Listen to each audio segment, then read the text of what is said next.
Alright, you're good. You're fine. You fine? Yeah, let me do this. Good morning. It is 6 a.m. Trying to beat the heat a little bit. Obviously, I'm not going to have that much time this morning, but I'm going to go ahead and try to get the van cleared out here in the back for getting the max air fan installed. So obviously, I haven't even started anything yet.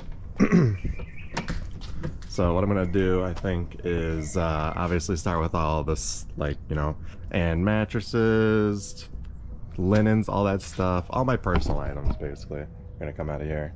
And then I'm also going to start removing the shiplap on top so I can get access to the max air fan. So the fan will, or the air conditioner will sit up in this area, and basically the wiring harness will run off the side here. And it's gonna need a rundown. Probably somewhere on this side, so I'm going to have to remove the cabinet and go ahead and start making a path down towards the battery bank. And then obviously at the battery bank I'm going to have to expose it to install the air conditioner wiring. Obviously I went ahead and installed a big storage container cabinet thing on top of all the batteries, and can't really tell what's in there, but all the battery stuff is in there. So I'm gonna have to go ahead and remove all of this stuff to get access to that. So that should be fun. So yeah, I'm gonna actually end up removing a lot of stuff, including the bed as well. So it's gonna be a multi-day process. I just want to go ahead and give you a little eye of what's going on here beforehand.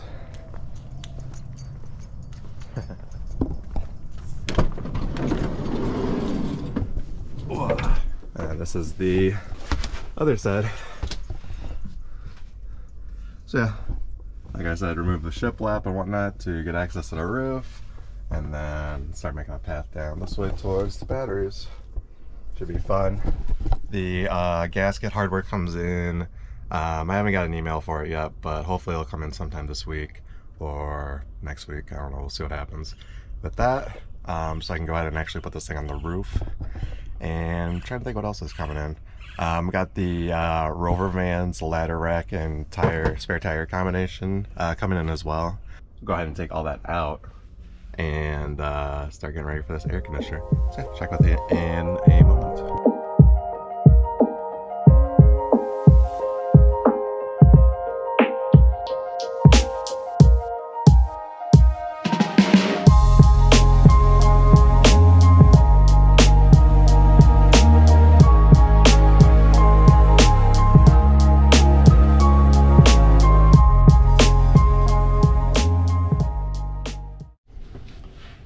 Alright, so I'm clearing out the van right now, and I literally just had my first failure of the van. Oh man, the cabinet hinge broke off here, but this is gonna end up probably just all getting removed anyway, so I'm not really worried about that. Mostly got everything out of the van so far, all just like the little knickknacks and stuff, getting there. Alright, so I just want to show you really quick while I'm disassembling this. This very took 15 minutes at most to disassemble, and it was always meant to be able to get in here and be able to check all the bolts and whatnot, make sure everything's tight, reset breakers, check on output of the battery monitor if the Bluetooth stopped working, stuff like that.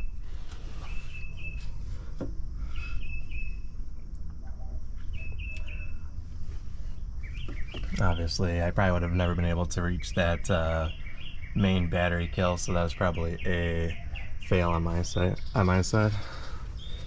You could, I guess, if you want to get all the way in there. But more or less everything else was accessible beforehand, especially the 30 amp shore power connection. But yeah, if I ever wanted to do that out in the field, I could have done that. But never happened, and I don't know if it would have worked out as well in hindsight, but yeah.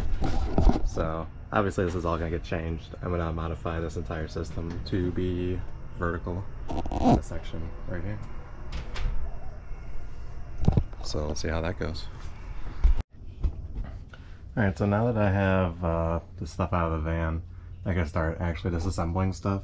I just want to show you how I did the cabinets here since I never really did a video on them. So basically what I did, so yeah, the base obviously was the base. That was pretty easy to do. But it was these corners that really needed to be figured out. So when I figured out the dimensions or the degrees I needed to cut it on with my miter saw, I just wrote them on my miter saw handle so I'd never forget. But like basically I'd have that wall and then I'd have the ceiling measurement and just, and I cut, you know, so many of them for each door or cubby of the cabinet. And then I was able to basically make the frame out of that. So I would screw these guys straight up, screw the bottom to the uprights here, and then I was able to bring that in and screw it to the ceiling and the walls. And behind here, where these lines of screws are at, are actually, you can kind of see like right here, there's not really that well, but there's studs behind the walls basically, if that makes sense. So I have long ways and width ways studs so I could screw in wherever I need to basically and have a really good section to support, you know. The cabinet doors, they weren't actually connected to the cabinet, they were just loose like that. They're mounted to the ceiling, and then I aligned the cabinet doors when I was putting the hinges on. So yeah. And obviously these were attached to the walls, and this was attached to the ceiling. The battery system exposed in all its glory again. Just to be disassembled here pretty soon. Yeah, before I get too far, I just want to show you how I did this little cubby section before I get too far disassembling it. You can probably tell how it's put together already, but basically just a bunch of uprights that were cut basically to the angle that the van wall is at.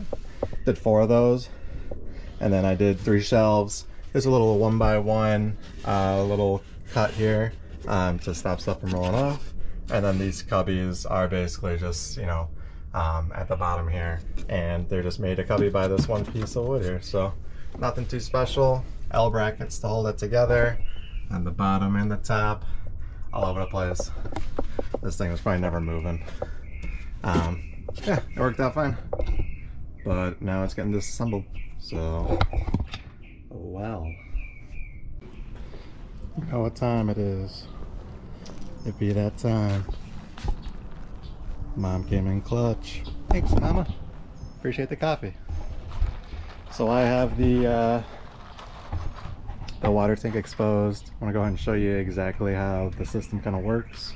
I never really did a video or anything like that, so I just want to go ahead and show you exactly what's going on here. So we'll start here. 22-gallon freshwater tank. Had 3 nozzles, or 3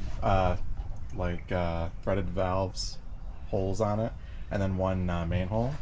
So basically this guy right here, still holding the coffee. This guy right here is basically where I'll fill the water tank up at. So I just go ahead and unscrew this little thing, and I just fill up the right in there. And obviously this is the main valve, I call it the main vein. Basically this is the one that goes to the sink and the kitchen pot and everything like that. This is a breather just for the top. So obviously the tank is full of water, but it's still gonna have some air in it. So just so there's air pressure differentials and stuff like that, I add this breather tube, and it's just kind of hid behind the cabinets, so you never really see it. And then this is the drain valve. So basically it's just the bottom, and just has, you know, regular valve, and it just kind of drains out the side here, and it does get almost to the end of the bumper, but even when it starts at the bumper, it just drains down the side. And I figure if it's raining, like, it's probably fine for that to get some water raining on it. Not a big deal. So yeah, so water tank, nothing really happening right there. We go follow this blue guy around to the water pump and the filter main strainer here. So it goes through that strainer right there and through the water pump. After I went through the water pump, it went to a T valve. One valve went to the sink, or it goes to the sink. The other one goes to the electric water heater, fills the water heater up, and then comes out the top. And as you can see, there's actually there's 2 red valves, or red hoses. One is the hot going to the sink, and the other one is just an expansion. So if the water tank ever got too hot and boiled over, it'd basically be able to run through all there. And so all three of those PEX valves, they go through this side. So you can see the red and the blue for the sink, and then you can see the other red guy going down, and it goes out under the kitchen pod. And basically, if it ever boiled over, it would just come out down here under the pod, which I figured is probably the best case solution for what I was doing. You know, if it ever boiled over, it would at least just kind of go down here. If the van door is closed or whatever, like, it wouldn't be that big of a deal compared to just like going all over the floor or something like that. So that's basically how the system works. Nothing really special. The drain is just a flexible hose from Camco, and basically it comes out of the drain in the sink. Flexible hose goes down, and I had a 5-gallon flexible gray tank down there for gray water. So yeah, pretty simple setup. Yeah, check it back with you in a minute. So now that I got the Max Fair fan bezel off, I just want to show you exactly how I did all the walls basically in here. A couple different layers that I did to make sure that it was A, insulated, and B, it looked good. I really don't care that it looks how it does. I thought I did, but that's one of the reasons why I am removing all this stuff. So basically, I started with the Havelock wool on the roof and the walls. You can see it in the ceiling over there as well. And then I lined all the walls with these, I call them studs. They're basically 3/4 inch plywood sheets that cut into 3-inch sections, 3 by 8 feet or so, and then cut down to make exactly the studs that I needed. So basically, I'd have a strong spot to mount everything to. Then I did some side studs as well, only with 1/4 inch, basically to keep everything together, and also to have some other spots to do across if I wanted to screw in as well. Obviously not as strong as the 3/4 inch, but if I wanted to just hang these ceiling, obviously I could do that. Then I used 1/4 inch. This is like double-sided bubble foam with foil, pretty much just like a radiant barrier to try to help keep either the hot or the cold in and out of the van, away from all the metal and stuff like that. And then I did another 1/4 inch layer full of like the full-on 1/4 inch plywood here, and I did that as a full sheet on the inside, and then I was able to adhere all the shiplap basically to the ceiling and the roof. So this is heavier than I thought it was going to be. I don't know if I would do all that I did.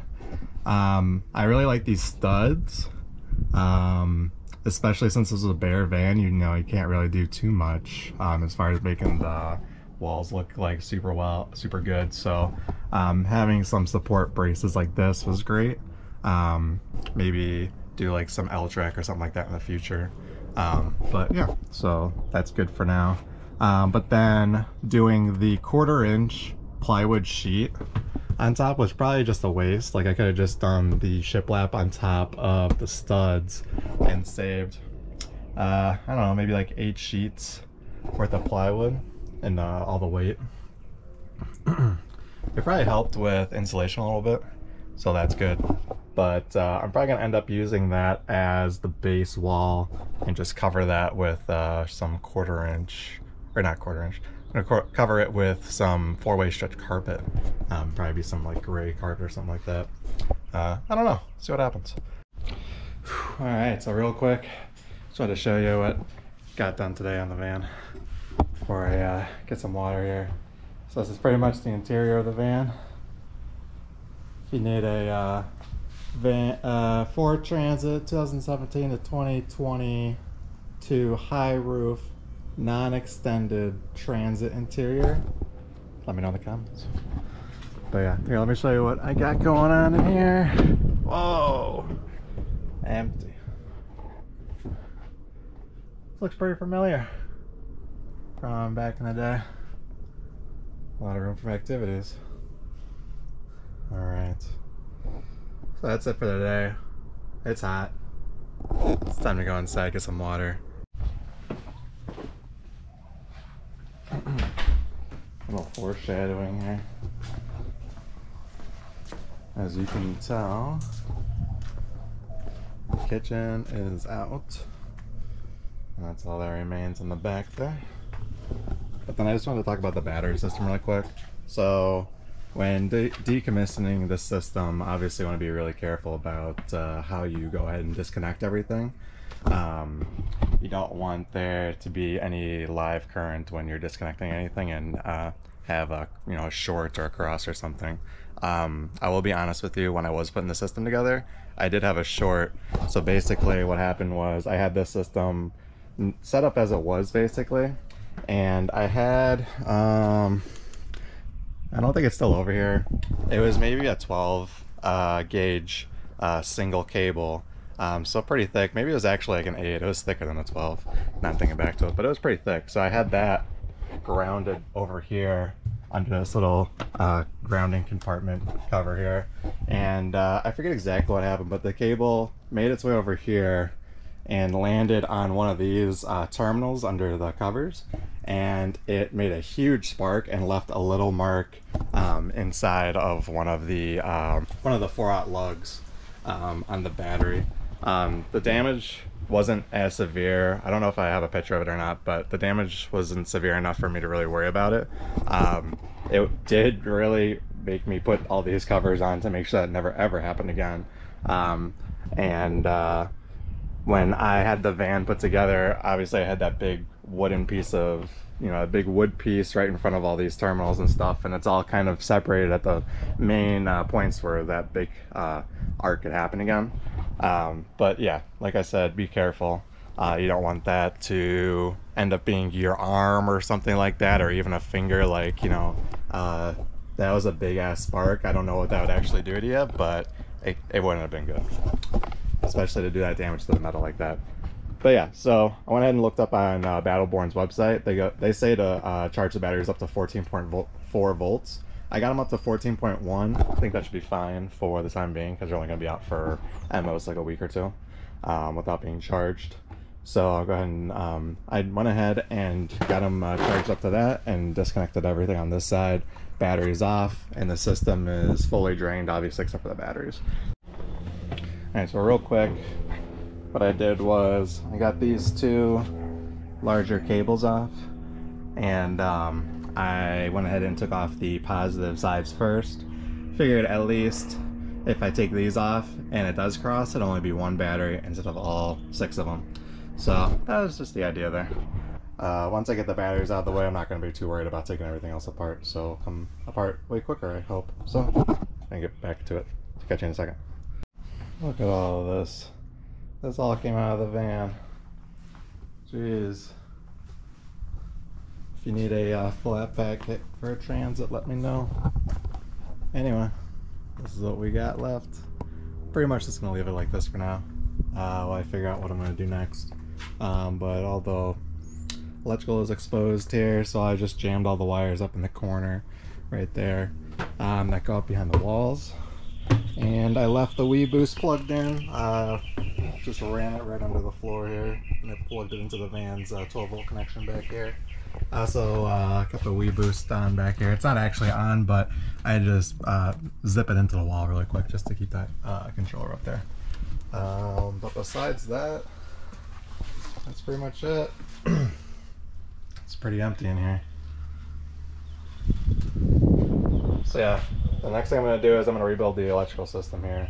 So I'm just going to work in this space basically, and what I'll do is I'll build my stack of batteries, and then I'll put all the electrical components up in this spot here so they're all accessible high, the battery's all low, and it's nice and compact in the corner instead of taking up a bunch of floor space. So we'll see how that goes. So yeah, let me know in the comments what you think I should be doing next, or if I made a huge mistake by tearing out what I got. Like this video if you thought this was good content, dislike it if you didn't like it, and if you really liked it and you commented and you're not subscribed yet, you should subscribe. This is the van as it is, floor intact, walls intact, and that's about where it's at, and the lagoon table's intact. Catch you in the next